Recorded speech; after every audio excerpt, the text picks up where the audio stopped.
Bonjour, nouveau débat sur TV 78 dans le cadre du premier tour des élections municipales aujourd'hui consacré à Trappes. Un débat également diffusé sur Radio Sensation 98.4 dans les Yvelines. 3 représentants des listes déclarées au 17 février, date de cette émission, qui ont accepté de venir aujourd'hui. En plateau, Othman Nasrou, aujourd'hui conseiller municipal d'opposition et tête de liste engagement Trappes citoyen. Ali Rabet, adjoint au maire, membre de la majorité sortante, tête de liste pour que Trappes respire. Et Guy Malandin, maire sortant, tête de liste La Gauche qui agit. Bonsoir à tous les trois et merci d'avoir accepté cette invitation. Je précise qu'une 4e liste Citoyens en Action annonce également être en train de se préparer pour ce scrutin. Nous les avons sollicités sans succès pour participer à cette émission. Le temps de parole, je vous le rappelle, sera chronométré afin de garantir au mieux l'égalité et nous débutons ce premier tour de table comme à chaque fois avec cette question. Pourquoi vous présenter? Pourquoi les électeurs devraient vous faire confiance? Nous avons procédé à un tirage au sort avant cette émission et c'est avec vous, Othman Nasrou, que nous allons débuter. Vous siégez donc dans l'opposition. Je le disais, vous étiez candidat en 2014. Aujourd'hui allié à Mustapha Larbaoui, ancien président du club de football local, engagé sur la commune et qui souhaitait pendant un temps se présenter seul en tant que tête de liste. Vous êtes aussi à la tête du groupe majoritaire de la droite à la région Île-de-France. Donc cette question, pourquoi vous présenter pour 2020 à Trappes? Alors tout d'abord, un grand merci pour votre invitation parce qu'il est important que le débat se fasse sur le fond. Et en 2014, puisque c'est effectivement ce que vous disiez, les trappistes m'ont fait l'honneur de me mettre à la seconde place des élections municipales avec un score de plus de 30%.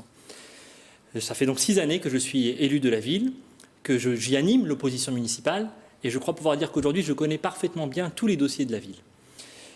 Depuis, j'ai pris des responsabilités. Je suis vice-président de l'agglomération de Saint-Quentin-en-Yvelines en charge du développement économique, et puis vous l'avez dit à l'instant, je suis élu de la région Île-de-France, où j'ai été d'abord vice-président de la région, et désormais je préside la majorité régionale.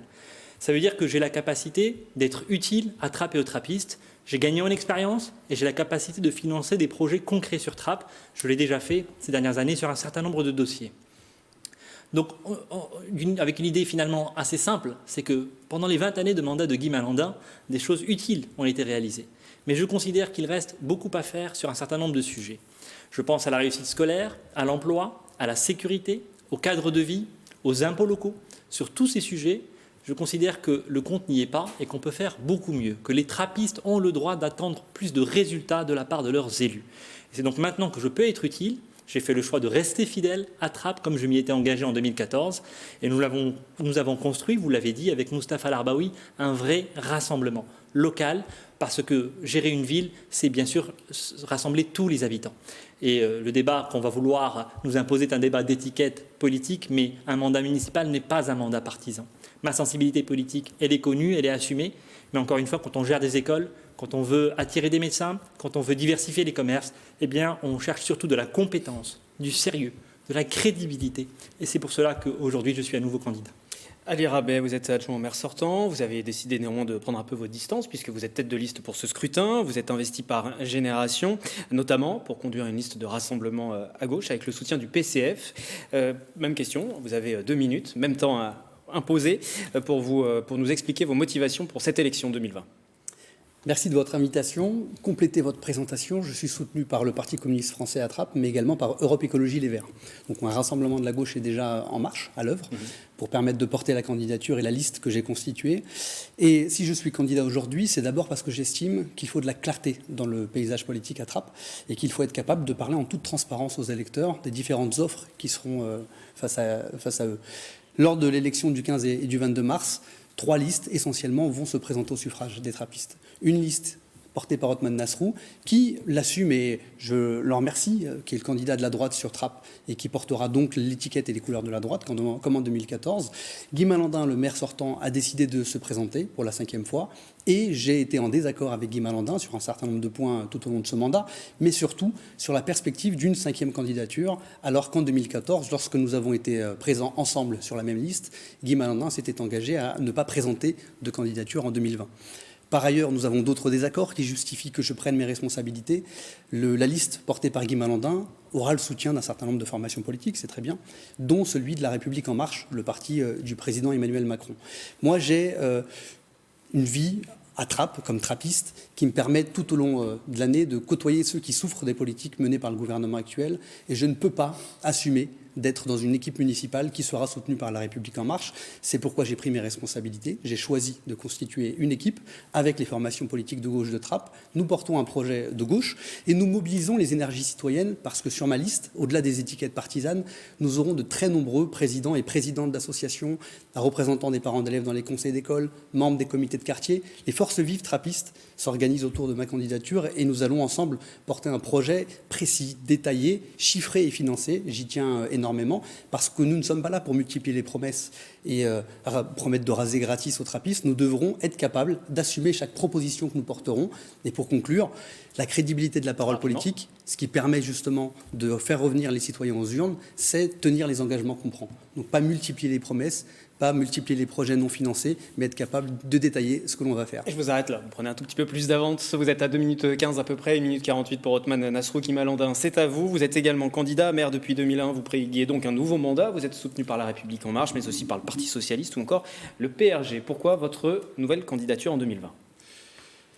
Alors j'ai déjà répondu de nombreuses fois à cette question. Moi je suis arrivé à Trappes en 1969 pour y travailler. J'étais député de Trappes en 81 et conseiller municipal, puis maire à partir de 95. C'est une ville dont on ne peut pas se passer quand on y est ancré, quand on y est tous les jours, du matin jusqu'au soir, et que la moitié de son temps est passé à dire bonjour dans la rue, au marché, etc., etc. Et donc, le premier point de la poursuite de mon mandat, c'est un point humain. Ça peut paraître déplacé à l'époque que l'on vit, mais moi, j'y tiens beaucoup. Les habitants de Trappes, pour moi, comptent plus que tout, et j'ai bien envie, s'ils le souhaitent, de consacrer encore beaucoup de temps pour eux. Le deuxième élément, après on peut juger comme on veut ce qui s'est fait à Trappes, c'est que j'ai, comment on peut dire, hérité, je ne sais pas si le mot convient bien, hérité en 2001 d'une ville qui avait des difficultés très, très importantes, un déficit financier de 26 millions d'euros, que des choses de ce genre-là, avec vraiment une situation urbaine et sociale extrêmement compliquée. Et voilà. Et nous avons travaillé, je dis nous, parce que c'est pas tout seul, mais j'ai conduit tout ça, à faire de la ville de Trappes, je dirais, une ville comme les autres. Elles sont toutes différentes, mais qui n'est pas avec des espaces non urbanisés en plein cœur de la ville, etc. Enfin, il faut se souvenir de tout ça. Au point où on en est aujourd'hui, nous avons accompli un premier contrat de renouvellement urbain. Ça plaît ou ça plaît pas, mais ça se voit. Et nous allons lancer, j'étais jeudi à l'Agence nationale de rénovation urbaine pour démarrer le deuxième contrat de renouvellement urbain. Nous parlons de cette thématique-là. Voilà, on y viendra peut-être après, mais... Je vais vous interrompre aussi. Vous ayez un peu de temps pour répondre aux différentes questions sur les différentes thématiques. Vous avez... Passion humaine et nécessité,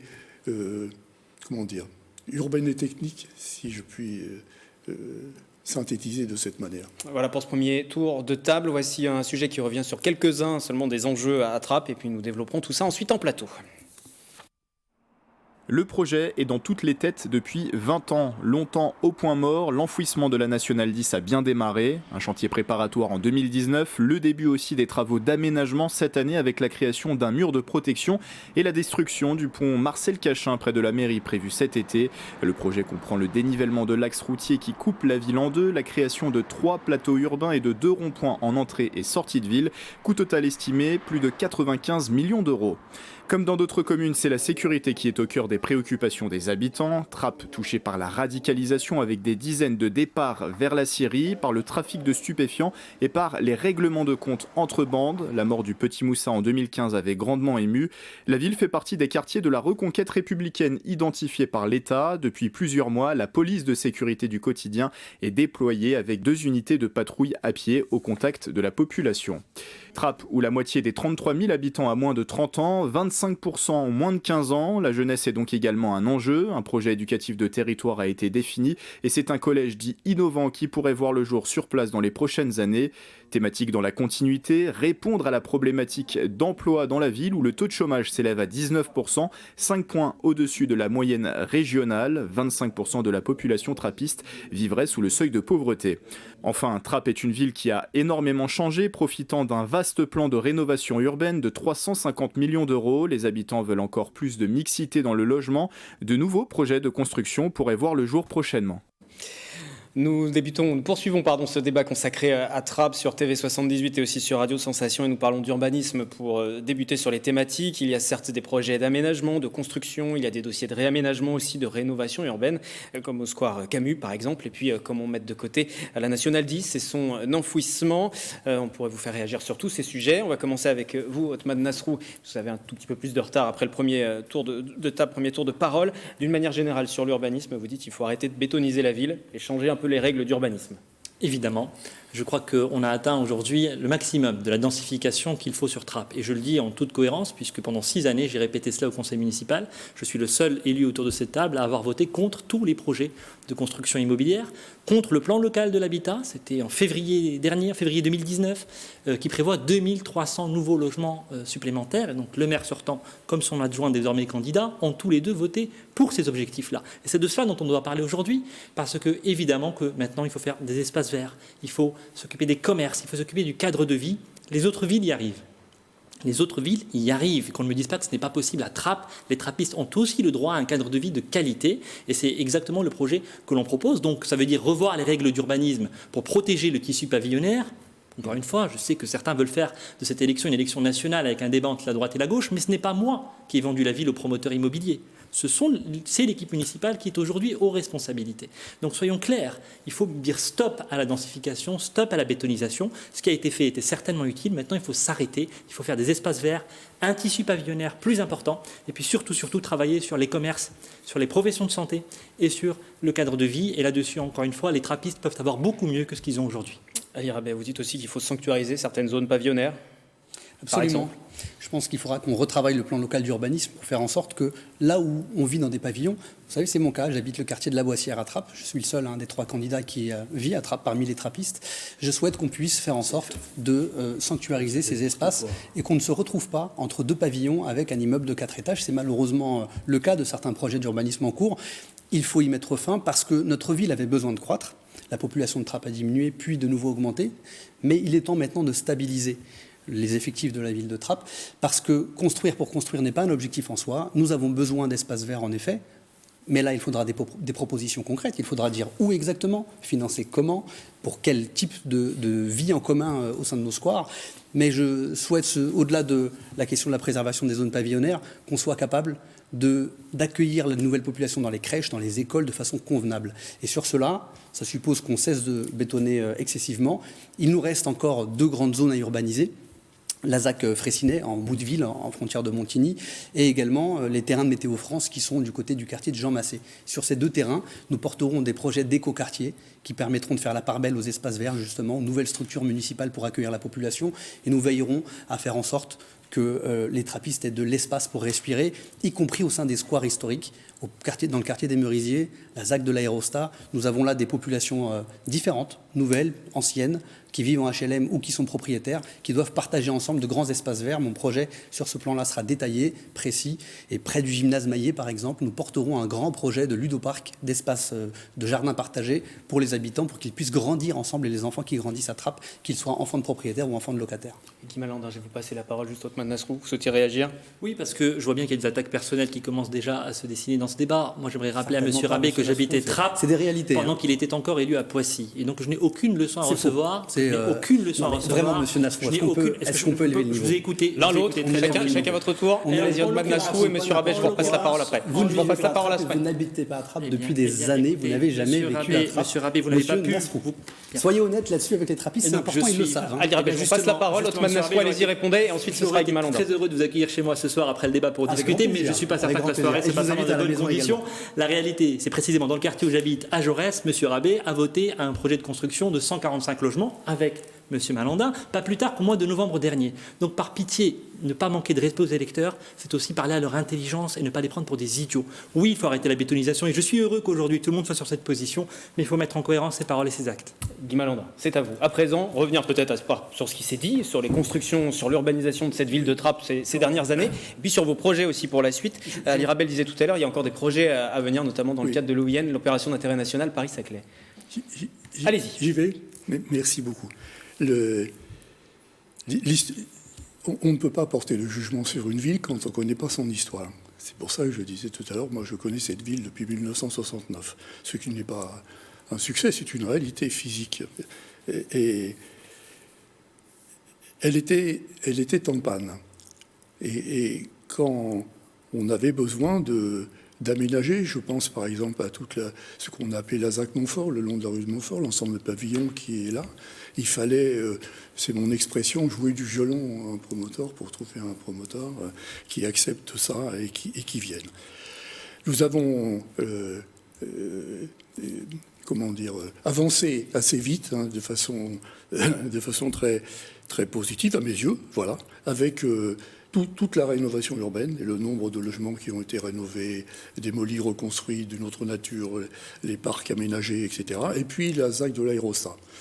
De mon point de vue, mais de ma volonté politique aussi, en ce qui concerne les Maurisiers, en ce qui concerne la plaine de Nauf, j'ai déjà dit ça X fois, c'est terminé maintenant.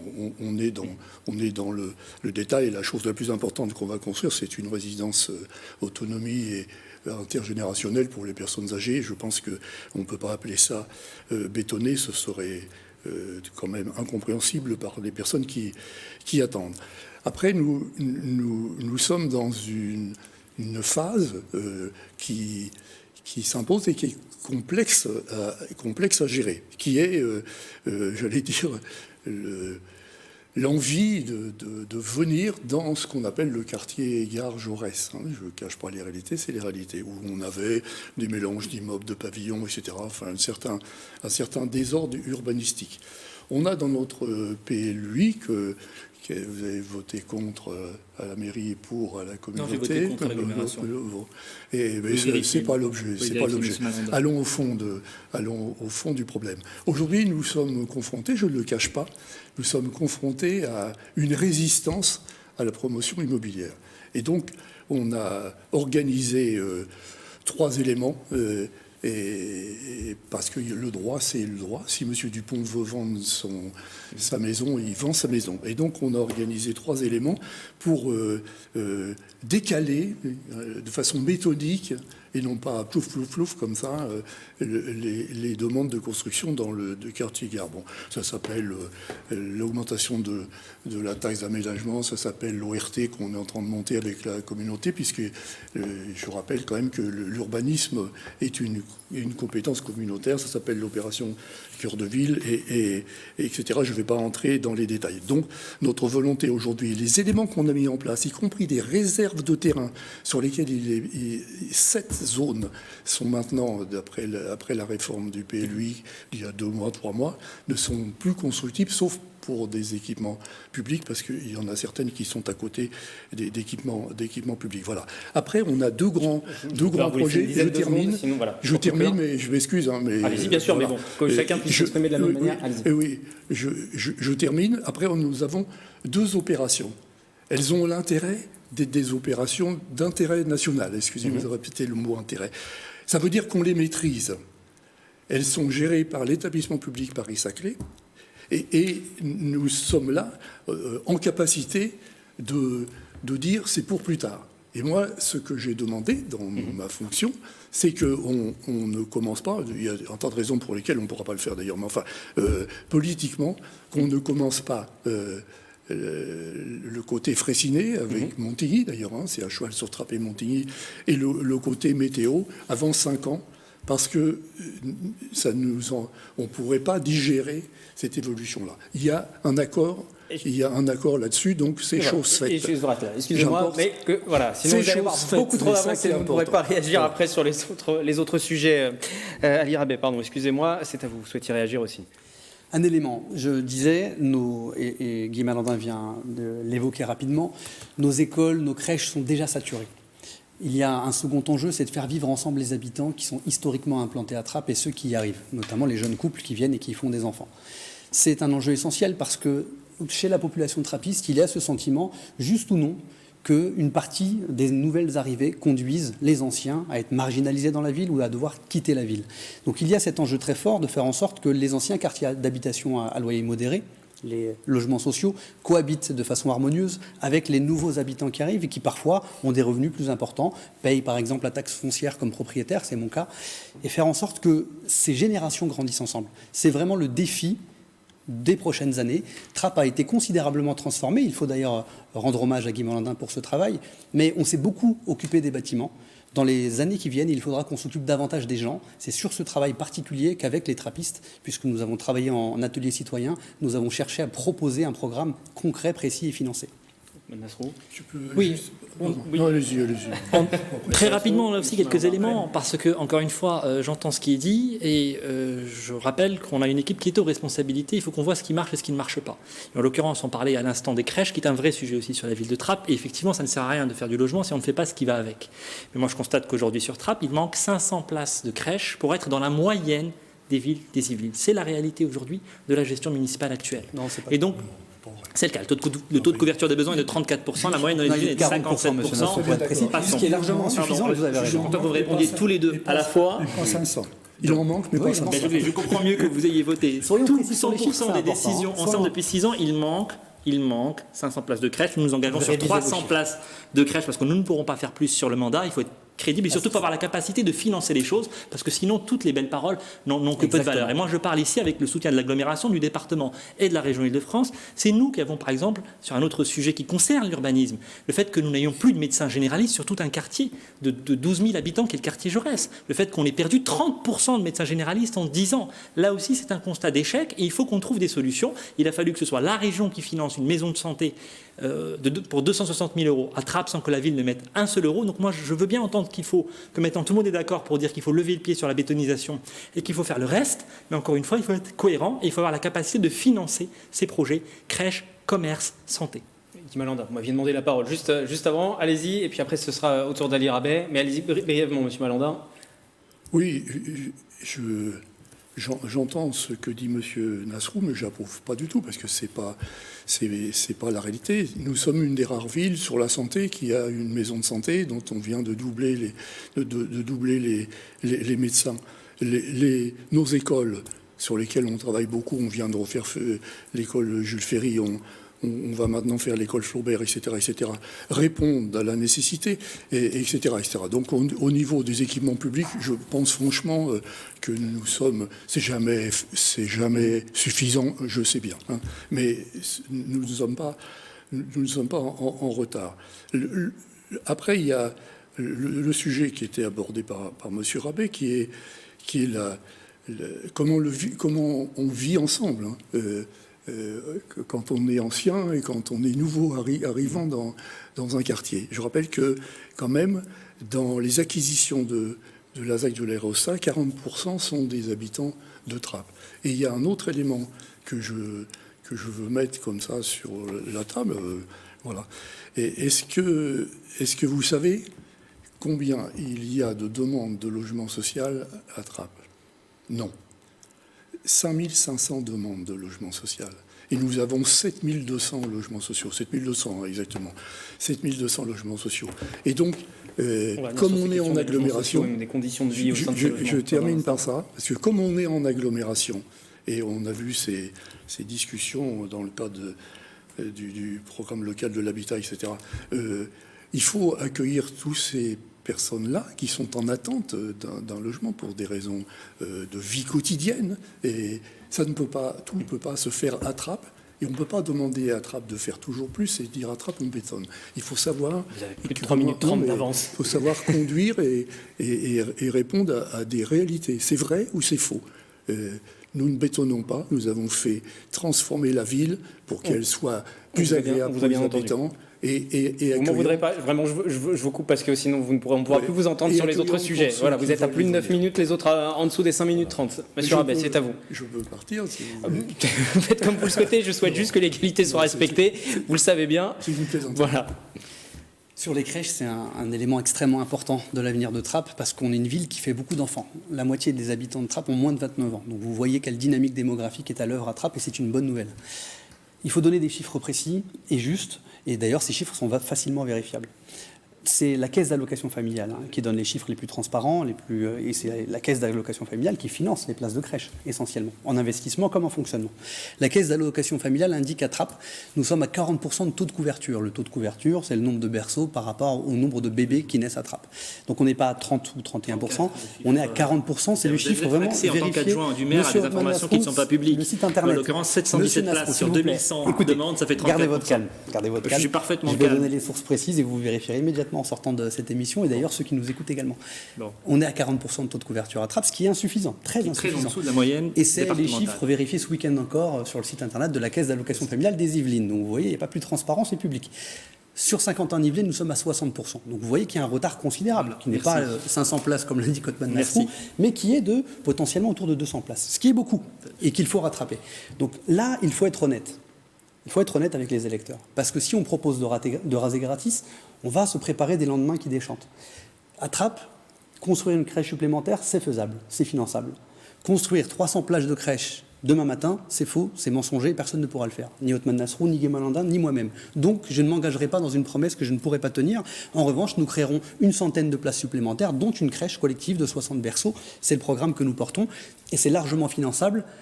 Mais si on dit qu'on baisse les impôts d'une part, c'est ce que propose M. Nasrou en baissant la taxe foncière de 10%. Et si d'autre part on dit qu'on crée 300 places de crèche, c'est incompatible. Le projet d'Othman Nasrou, le projet de Guy Malandin, je ne le connais pas encore en détail. Pour ce qui concerne le projet d'Othman Nasrou, j'ai demandé à un directeur financier de collectivité locale de l'évaluer et d'évaluer également le mien. Je ferai le même exercice avec le projet de Guy Malandin. Pour ce qui concerne mon projet, j'estime les dépenses nouvelles, dont cette fameuse crèche supplémentaire, à 2,1 millions d'euros en fonctionnement. Je n'évoque là que le fonctionnement. Dire qu'on baisse les impôts de 10%, ça veut dire que l'on perd en recettes 1 200 000 euros dès l'année prochaine. Dire que l'on construit 300 places de crèche, ça veut dire qu'en fonctionnement, on s'engage sur des dépenses à plus de 2 millions d'euros. Dire que l'on va tripler les effectifs de la police municipale, moi je propose de les doubler, vous voyez, je ne suis pas idéologiquement en désaccord avec l'augmentation des effectifs, mais dire qu'on augmente à 30 postes équivalent temps plein les effectifs de la police municipale, c'est dépenser 1,5 million supplémentaire. Tous ces chiffres sont vérifiés, précisés par un spécialiste du financement des collectivités locales, donc vous avez là un projet à 6 millions d'euros. Et je l'estime au bas mot parce que je n'ai pas intégré un certain nombre de mesures qui sont impossibles à évaluer puisqu'elles sont trop imprécises dans le programme de M. Nasrou. Moi, je respecte ce que vous dites et ce que vous proposez, mais je vous demande de faire un exercice honnête, sincère et réaliste vis-à-vis des électeurs parce que si vous allez à l'élection municipale pour perdre et pour promettre, c'est un choix. Mais je pense qu'il n'est pas noble. Moi, je suis candidat à cette élection pour gagner cette élection et donc j'assumerai chacune des propositions que je porte. Je l'évalue financièrement, je sais comment financer ces mesures et donc je m'engage sur un programme réalisable. Ali Rabet, Guy Malandin, vous êtes autour de 9 minutes, ce qui n'est pas le cas d'Othman Nasrou. 5 minutes 30, vous avez largement le temps de réagir. Et après, j'aimerais qu'on évoque, même si vous avez largement contribué à faire avancer ce débat en évoquant aussi le cadre de vie notamment, mais qu'on vienne aussi sur les conditions de vie au sein de ces logements et qu'on prenne un temps avant de passer à une autre thématique, notamment l'éducation, et on parlera de sécurité à la fin du débat. Donc Othman Nasrou, si vous souhaitez déjà réagir sur ce qui s'est dit.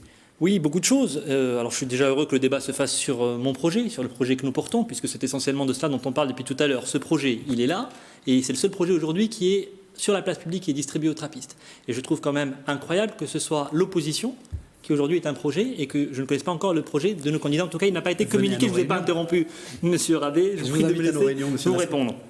La réalité, c'est que sur la question du financement, je suis le seul aujourd'hui à être en capacité de financer un projet parce qu'aujourd'hui, on ne porte plus des projets avec uniquement le budget d'une ville. Il faut des partenaires et je crains que demain, au contraire, avec cette équipe municipale actuelle, la ville n'ait plus accès à un certain nombre de financements qui sont ceux, encore une fois, de la région, du département et de l'agglomération. On a rénové le lycée Matisse, ça a coûté 12 millions d'euros. C'est moi qui ai porté ce dossier.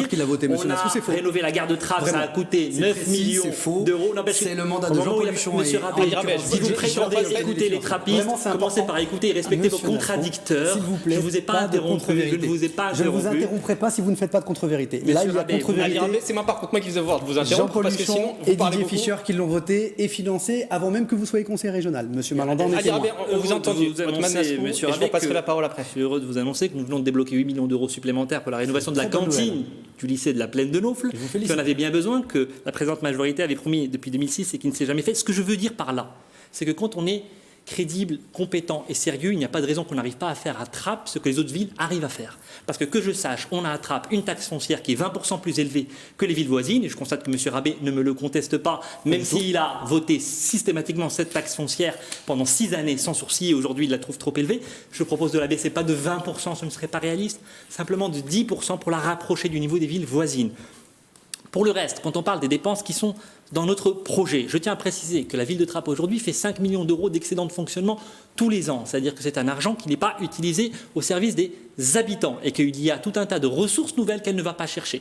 Je donne un exemple sur la police municipale, car effectivement, il faut tripler la police municipale pour qu'elle fonctionne 24 heures sur 24. C'est le seul moyen pour qu'elle fonctionne 24 heures sur 24. C'est une police de proximité dont on a besoin. Mais la région Île-de-France a un budget en matière de sécurisation des villes.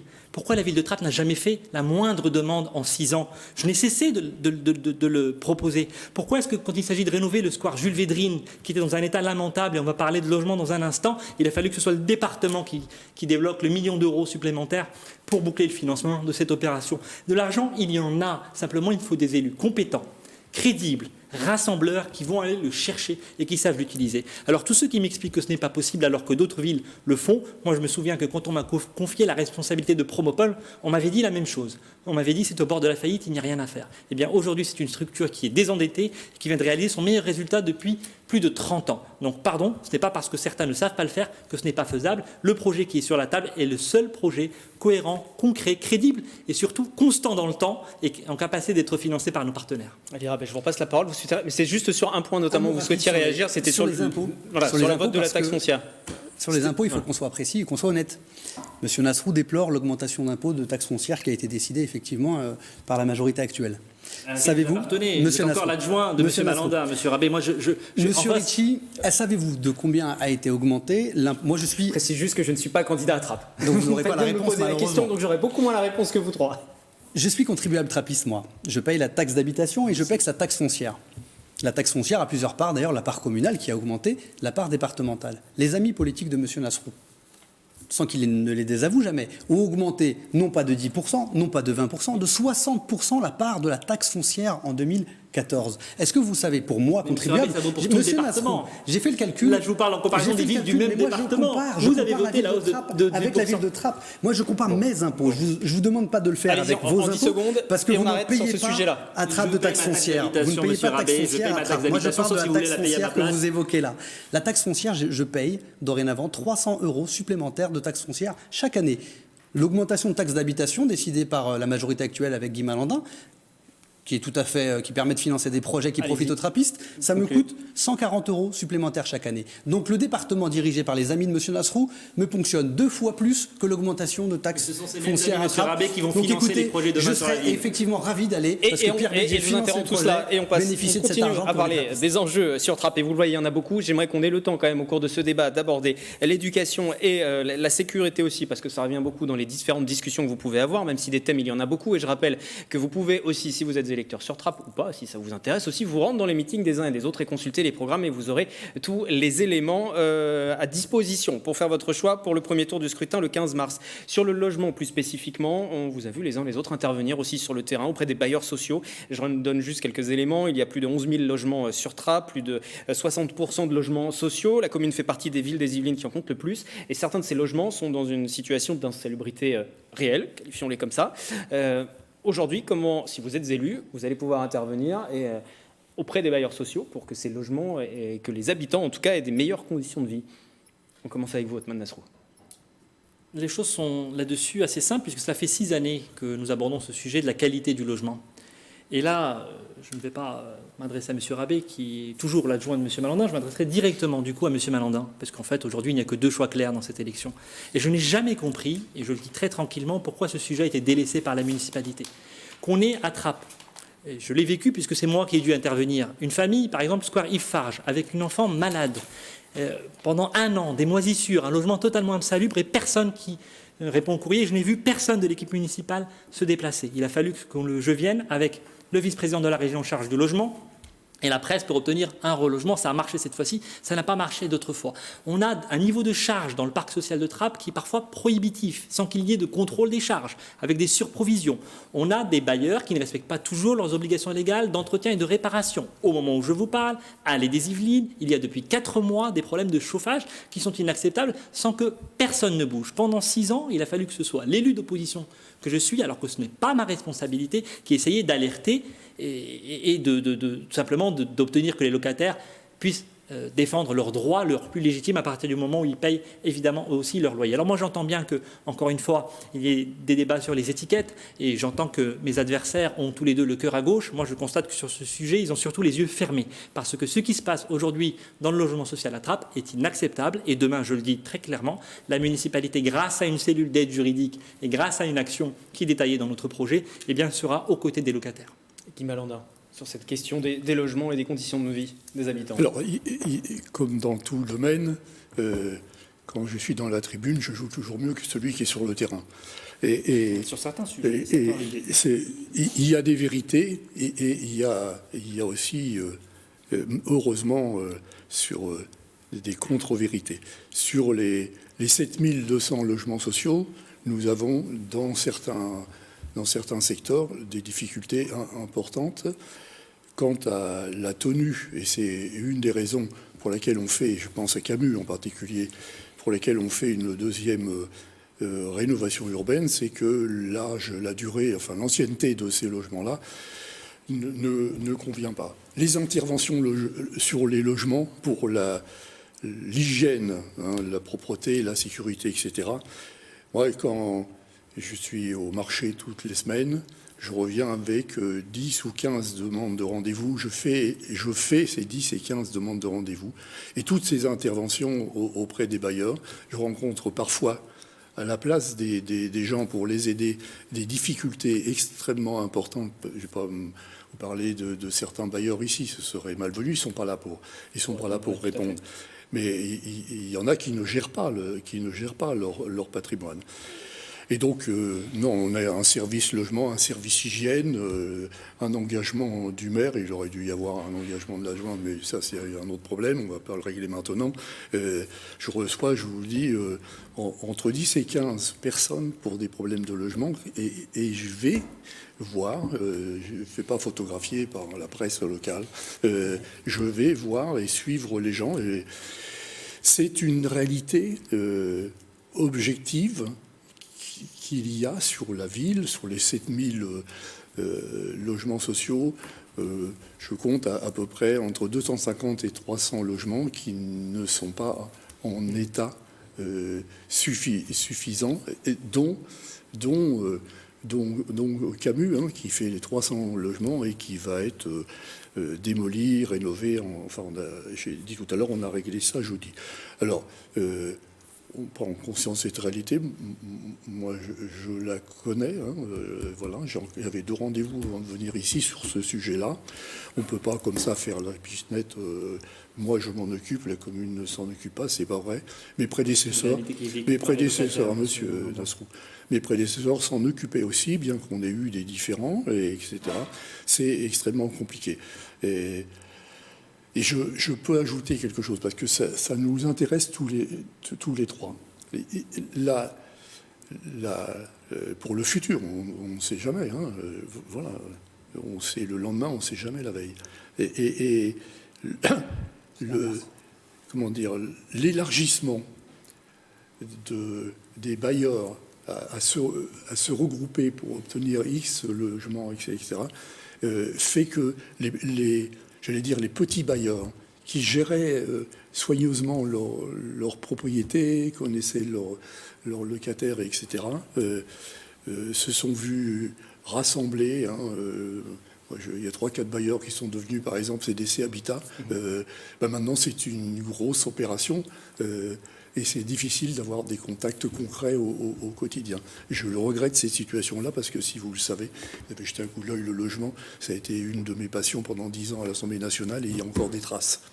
Ali Rabeh, c'est à vous, en 2 minutes, si vous pouviez revenir sur ce point-là, et après on passera à un autre sujet, l'éducation. Moi, sur ce point, j'assume totalement, j'engagerai le bras de fer avec un certain nombre de bailleurs qui ne respectent pas leurs obligations. Othman Nasrou se déplace avec les caméras et des élus de la région Île-de-France. Moi, cette semaine encore, sans caméra, sans élus de la région Île-de-France, c'est mon seul moyen d'action, monsieur Rabeh. J'étais dans 2 logements insalubres pour les visiter avec le service logement de la ville de Trappes, pour mesurer, pour constater l'insalubrité, faire un procès-verbal et pouvoir adresser injonction aux bailleurs de respecter ses obligations. Des mesures concrètes parce qu'on n'est pas là pour faire des commentaires sur ce que les uns ou les autres font devant les caméras de télé. Les compétences du maire doivent être complètement portées en matière de lutte contre l'insalubrité. Et ça suppose que demain, on soit capable d'appliquer des amendes en faisant respecter le règlement préfectoral de lutte contre l'insalubrité. Ça supposera donc qu'on applique des amendes et qu'on les applique de façon dissuasive pour que les bailleurs se mettent à faire leur travail, les taper au portefeuille. Il faudra également qu'on soit capable de renforcer le service logement de la ville de Trappes. Aujourd'hui, il n'y a qu'une seule personne qui s'occupe de la lutte contre l'insalubrité. Quand on a 300 logements à visiter, quand on a 300 procès-verbaux à réaliser, il faudra 3 ou 4 personnes à plein temps chargées uniquement de dresser ces procès-verbaux, de visiter les logements. Moi, j'entends dire qu'il y a des logements qu'on met en location, sur lesquels on envoie des futurs locataires et qui sont totalement insalubres, qui sont refusés pour cause d'insalubrité. Il faudra également, c'est une faute des bailleurs effectivement, mais juste Guy, je pense qu'une proposition que tu pourrais aussi reprendre dans ton programme, moi je partage, c'est l'idée de dire que plus aucun logement n'est remis sur le marché de la location sans qu'un agent municipal, n'ait visité le logement pour vérifier son état de salubrité. Ce n'est malheureusement pas fait aujourd'hui. Moi, je soutiendrai les amicales de locataires très fortement, y compris financièrement et juridiquement. Nous engagerons également un contrôle annuel de charges porté par la municipalité en lien avec les amicales de locataires pour le systématiser, que ça ne dépende pas que du bon vouloir de telle ou telle amicale ou de ses moyens, mais ce sera porté par la ville elle-même et nous mettrons à disposition nos juristes et nos moyens financiers.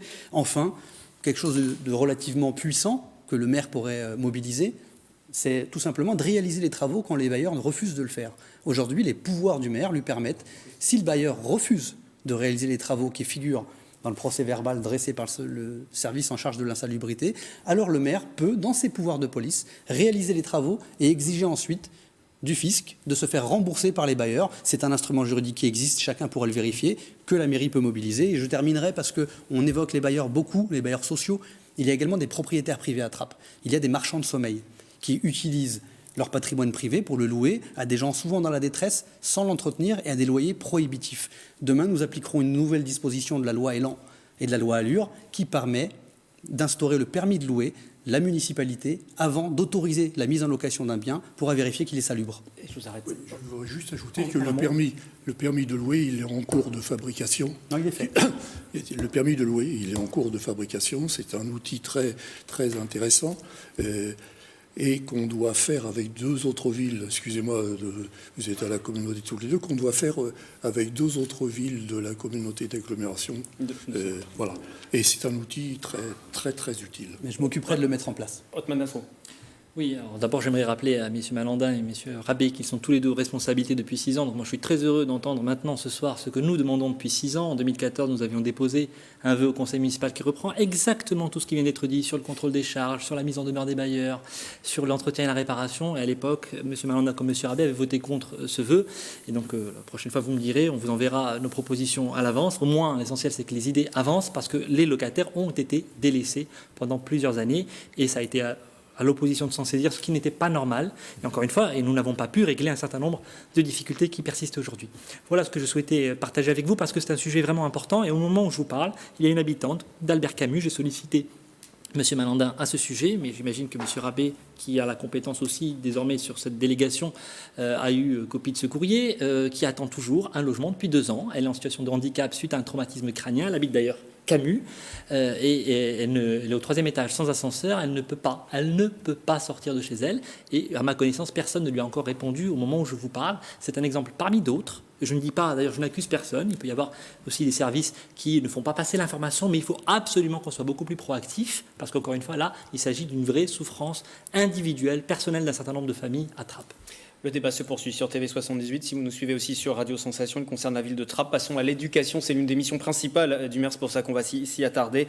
On va voir vos propositions. Il y a plusieurs sujets sur cette question de l'éducation. On pourrait parler du rythme scolaire, 4 jours et demi. Chacun, les uns et les autres, sont positionnés dans leur programme pour revenir ou non à l'ancien rythme ou laisser celui qui a été mis en place sur la ville de Trappes. Et puis, il y a d'autres projets aussi. Trappes a obtenu en septembre dernier le label de cité éducative qui permet aussi une stratégie territoriale pour accompagner la réussite des jeunes de 3 à 25 ans. L'éducation, thème important pour les habitants de Trappes aussi. On va débuter avec vous, Othman Nasrou. Vous avez un petit peu plus de retard par rapport aux deux autres candidats. Oui, la réalité, c'est que sur la question de l'école, on a perdu beaucoup de temps depuis 2014.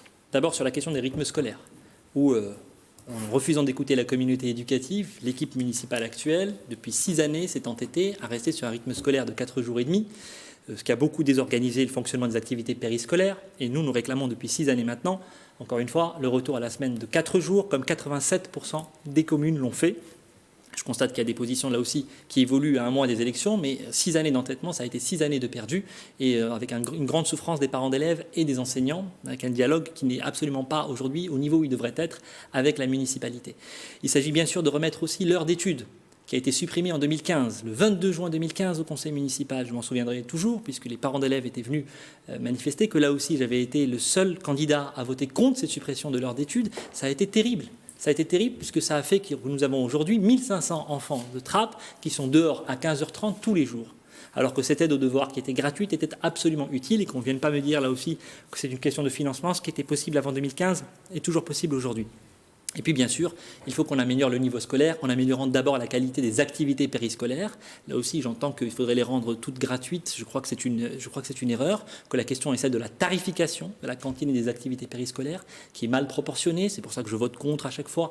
Tous les ans, encore une fois, je suis le seul, parce qu'il faut de la cohérence et de la sincérité et de la crédibilité sur ce type de sujet, parce que ce sont des sujets qui ne se règlent pas du jour au lendemain. Et je sais qu'un travail important est fait aussi par l'éducation nationale, par les enseignants qui sont très mobilisés, mais je constate que la municipalité n'a pas fait le nécessaire, n'a pas fait le maximum comme d'autres villes pour que les conditions d'apprentissage soient les meilleures possibles. Donc je le disais sur le contenu des activités périscolaires, c'est vrai sur la question du numérique, sur laquelle on a pris beaucoup de retard par rapport à d'autres villes, et c'est d'ailleurs l'agglomération et le département qui aujourd'hui mettent 1 million d'euros sur la table, c'est 70% du coût total pour que la ville de Trappes équipe toutes ces écoles, et globalement il faut qu'on investisse davantage sur nos écoles qui sont, alors il y a eu un projet de nouvelle école à Trappes, l'école Jules Ferry, c'est très bien, mais un seul projet c'est insuffisant, surtout qu'il y en a d'autres qui attendent d'être rénovés, et on sait que même si les budgets des collectivités sont contraints, là aussi il existe des ressources pour investir davantage sur les écoles. Voilà en quelques lignes, il y aurait encore beaucoup de choses à dire, mais là aussi il faut de la constance, du sérieux, de la cohérence, et je crois que là-dessus, sur la réussite scolaire, cette équipe municipale est en échec aujourd'hui. Ali Rabeh, c'est à vous. Je vais vous demander un effort de concision, que vous ayez chacun le temps, à peu près 2 minutes pour conclure. On n'aura pas le temps, je vous le dis tout de suite, d'aborder la question de la sécurité si vous le souhaitez en fin d'émission dans votre carte blanche pour les 2 dernières minutes. Mais en 1 minute 30 pour résumer et répondre sur les questions. C'est compliqué, malheureusement, voilà, pour équilibrer le temps de parole. Compétence principale.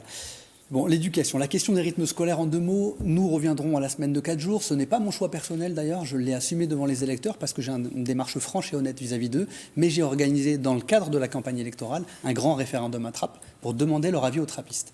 Puisque je suis interpellé, moi je fais mes courses à Trappes, je vais à la boulangerie, au marché à Trappes, régulièrement par les trappistes sur ce sujet, qui me disent, à la limite que vous soyez pour les 4 jours ou les 4 jours et demi, c'est une question, mais nous n'avons jamais pu nous exprimer vraiment, et nous n'avons jamais eu le sentiment d'avoir été entendus. En 2013, Monsieur Nasrou, vous avez fait fi de leur avis à l'époque, je ne vois Monsieur pas pourquoi Nasrou, demain vous les écouterez. Donc là on a peu de temps, on ne va pas s'interrompre si vous le voulez bien. Si vous coupez les uns les autres, ce sera compliqué. Voilà, donc on ne va pas s'interrompre, mais dire qu'en 2013, moi je n'étais même pas élu de la ville de Trappes, mais enfin Othman Nasrou non plus. Othman Nasrou non plus n'était pas élu à la ville de Trappes, donc il n'a pas plus que moi voté les 4 jours et demi, c'était mis en place avant même notre élection à nous deux. Donc pour revenir sur le fond, Monsieur Nasrou, s'il vous plaît. Nous avons organisé un référendum, plus de 1000 votants ont participé, un succès qui a largement dépassé nos espérances, et les trappistes se sont exprimés à 77%. C'est la marque de fabrique de ma façon de faire de la politique. Je respecterai les engagements que j'ai pris devant les trappistes, parce qu'ils ont massivement voté pour les 4 jours, nous la mettrons en œuvre. Nous rétablirons évidemment l'aide aux devoirs gratuite, et pour cela, il existe des financements qu'on peut mobiliser. C'est ce qui est incroyable. Aujourd'hui, nous passons pour la mise en œuvre de l'aide aux devoirs. Je regrette, je déplore qu'elle ait été supprimée par la première adjointe au maire, Janine Marie, à côté de 80 000, il n'y a jamais eu de vote. Nous passons à côté de 80 000 euros de subvention du contrat local d'accompagnement à la scolarité. C'est l'État qui finance. Demain, nous irons chercher cet argent pour faire de l'aide aux devoirs gratuit avec les enseignants de Trappes et des animateurs diplômés. Enfin, sur le périscolaire, le maire mercredi matin. Oui, je l'assume tout à fait.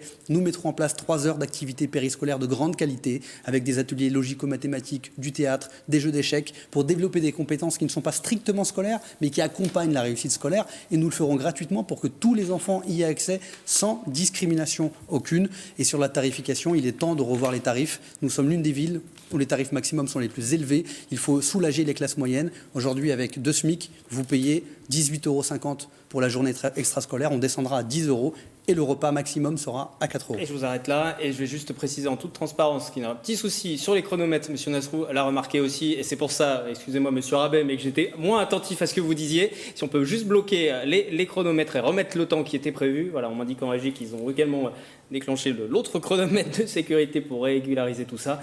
Quoi qu'il en soit, Monsieur Malandin, en 1 minute 30 à peu près, revenir sur ces questions d'éducation, et vous serez à peu près tous à temps de parole équitable. Vous aurez plus de temps pour conclure. Traiter l'éducation de 4500 enfants et de 35 écoles en 1 minute 30, je reviendrai vous voir si ça ne vous ennuie pas. Aucun problème. Parce que c'est vraiment sommaire. Nous resterons aux 4 jours et demi. Et ce n'est pas une fantaisie, c'est une nécessité qui est étudiée par toutes les personnes et qui est non seulement une nécessité pédagogique pour les enfants. On n'a pas le temps d'aller jusqu'au bout. Moi, je citerai quelqu'un que j'ai bien connu à une certaine époque, qui fut ministre de l'Éducation nationale, Monsieur Hamon. Il a raison.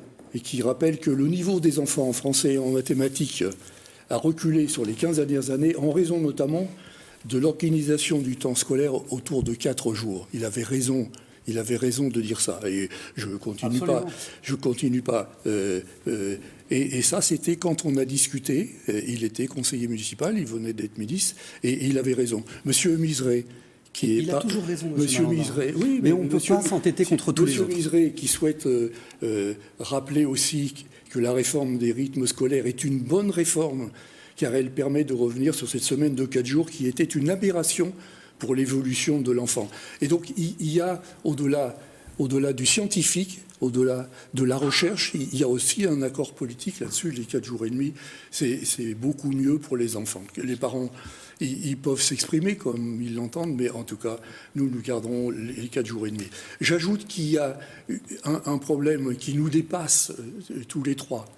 Et si on termine là-dessus, ça me paraît positif. Les enfants, c'est pas un jouet. C'est chacun une personnalité extrêmement importante. Et nous sommes très en retard depuis des années en ce qui concerne l'éducation nationale. Je donne juste 2 exemples. Nous sommes 23e sur le classement de la réussite éducative dans le monde. 23e. Il n'y a vraiment pas de quoi faire cocorico. Le 2e exemple, c'est que de plus en plus d'enseignants, c'est un métier extrêmement complexe, extrêmement difficile. De plus en plus d'enseignants sont dans une forme stagiaire. On avait des instituts universitaires de formation des maîtres. Ils ont été fermés. C'est une erreur profonde, une erreur aussi grande que le numerus clausus pour les médecins. Et maintenant, tout le monde dit qu'il n'y a pas de médecin. Et donc, au-delà de nos choix personnels, voilà, appliqués ou pas appliqués sur la commune, c'est tellement important. L'éducation, on n'a pas de temps de... Oui. J'avais préparé différentes choses, excusez-moi, mais c'est tellement important que ça devrait être porté collectivement. Réveillons notre éducation nationale, elle en a besoin. Et nous allons arrêter là pour le débat concernant la ville de Trappes. Nous allons passer aux conclusions des uns et des autres. Je vais vous donner vos temps de parole. Ali Rabet, vous êtes à 15 minutes 30, Guy Malandin à 16 minutes 30 et Othman Nasrou à 14 minutes 15. Voilà, même si le chrono a du mal à se bloquer. Si vous le voyez s'afficher, il est à 14 minutes 20. Voilà, on m'indique que vous étiez à 14 minutes 15. Voilà. Ce qui fait que pour les conclusions, nous allons faire l'ordre inverse par rapport à tout à l'heure. Et ce sera donc Othman Nasrou qui va débuter. Guy Malandin qui va débuter, tout à fait, mais bien sûr. Excusez-moi, les chronomètres m'ont un peu perturbé. Guy Malandin, vous allez débuter et vous n'aurez qu'une trentaine de secondes pour conclure, malheureusement. Eh bien, je vais simplement vous remercier d'une part et d'autre part dire à tous mes concitoyens que avec mes ancrages politiques, avec mes ancrages philosophiques, avec l'humanisme qui anime mon quotidien, je suis à leur disposition pour toutes les années qui viennent, pour continuer à conduire l'évolution de la ville de Trappes et l'équipe d'hommes et de femmes de grande qualité qui m'accompagneront pendant ce délai. Et avec un espoir, c'est que, quel que soit le résultat, le choix électoral, Trappes continue à s'épanouir et la population à fraterniser et à être respectée.